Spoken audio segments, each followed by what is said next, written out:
ఏంటి మనం ఫ్రస్ట్రేట్ అవుతున్నావు? సార్ ఒక డెఫినేషన్ రాస్తున్నా సార్, అది మర్చిపోతాను. ఇప్పటికే 5-6 టైమ్స్ అవుతుంది, ఏదో ఒకటి మర్చిపోతాను సార్.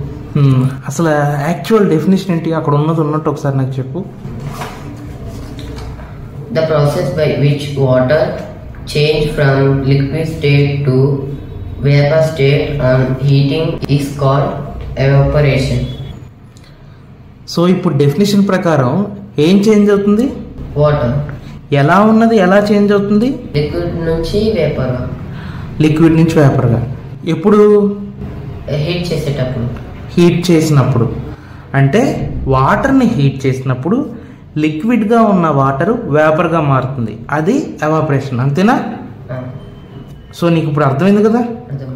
ఇప్పుడు నువ్వు నీ ఓన్ వర్డ్స్లో చెప్పు అదే డెఫినేషన్ని. When we heat water, it slowly turns into vapor. This process is called evaporation. అంతే.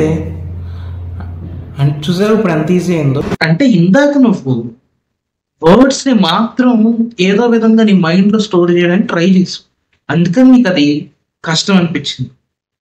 కానీ ఇప్పుడు నువ్వు వర్డ్స్ కి బదులుగా వాటి వెనకున్న మీనింగ్ స్టోర్ చేసావు, సో నీకు ఇది ఈజీ అయింది. అండ్ రాసేటప్పుడు కూడా నీకు ఈజీ అవుతుంది.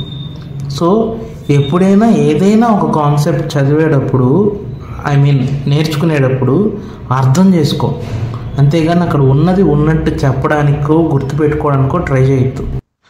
సో దీన్ని బట్టి ఏమర్థమైంది? Education is not about remembering things, education is all about understanding and learning things. ఓకేనా? Sir, thank you.